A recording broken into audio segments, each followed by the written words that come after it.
Bonjour les amis, ici Stan Carré, sophrologue et coach en développement personnel. J'espère que vous allez bien.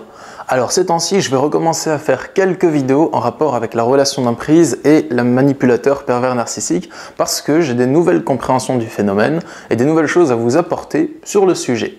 Donc aujourd'hui, je vais vous donner 3 clés qui vont vous permettre de beaucoup mieux comprendre le fonctionnement d'un manipulateur pervers narcissique, de prendre de la hauteur, de savoir pourquoi il agit comme ça et comment vous comporter en sa présence pour que ça se passe au mieux pour vous. Ces 3 clés, elles sont aussi issues de mon livre Pervers narcissique, l'identifier, le fuir, se reconstruire, que vous pouvez trouver dans toutes vos librairies à partir du 4 avril 2019. Il y a le lien pour le choper dans la description, que ce soit sur Amazon, sur mon site internet ou sinon dans vos librairies. Bref, sans plus attendre, passons aux 3 clés qui vous permettent de comprendre le pervers narcissique. On y va.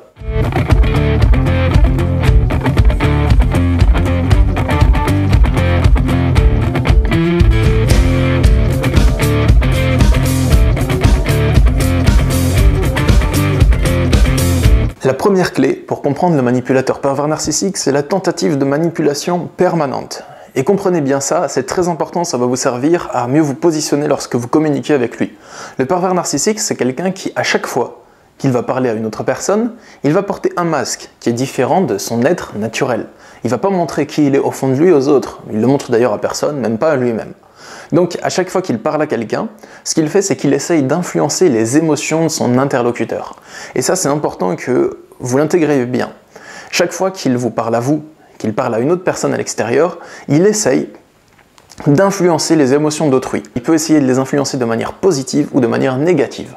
Par exemple, il peut essayer d'intimider l'autre, de faire peur à quelqu'un d'autre pour lui faire pression et obtenir ce qu'il veut de sa part. Il peut aussi essayer de vous culpabiliser, de faire une injustice, de vous accuser à tort de quelque chose pour que vous souhaitiez vous justifier. À partir du moment où vous vous justifiez, vous êtes faible, vous perdez de l'énergie et vous sentez que vous n'êtes pas en position de force.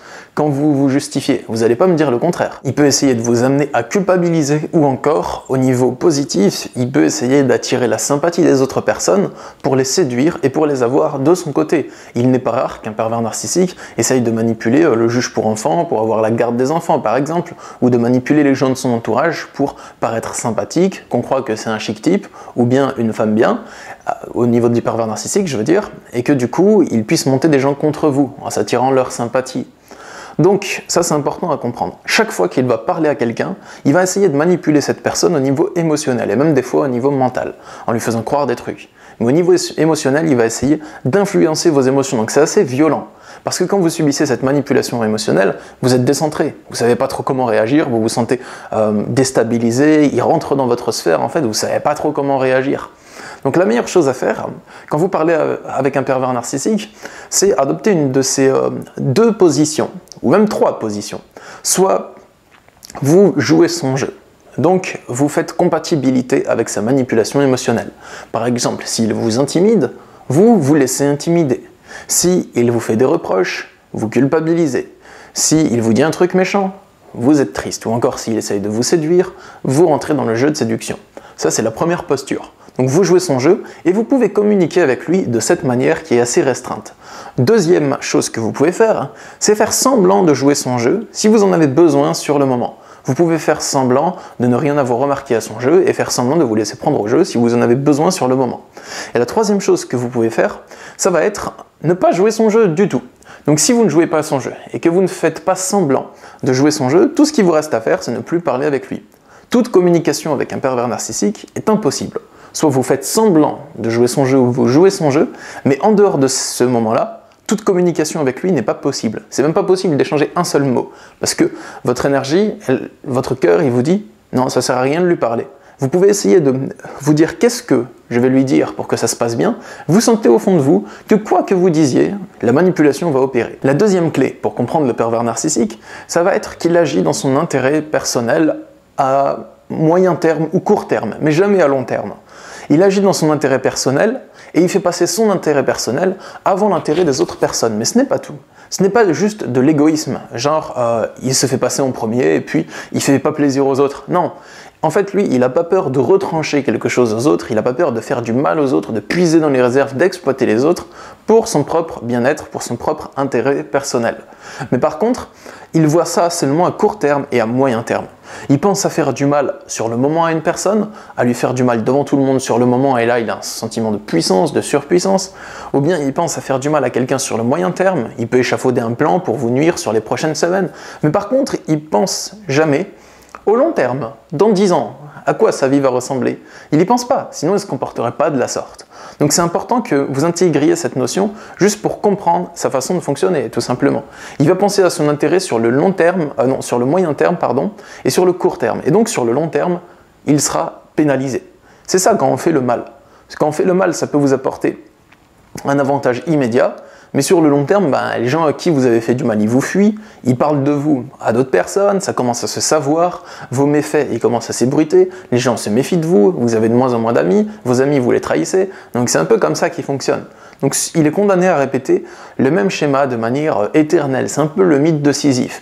Vous voyez cet homme, je crois que c'était dans la mythologie des dieux de l'Olympe, qui était condamné pousser un énorme rocher rond en haut d'une montagne, et quand il arrivait en haut, le rocher retombait. Lui c'est pareil en fait, il fait des efforts, il fait sa vie en fait, il répète le même schéma de manière continuelle car il ne se remet jamais en question. Troisième clé pour comprendre le fonctionnement du pervers narcissique, c'est le délire, au sens psychiatrique du terme. Le pervers narcissique, il est dans un délire.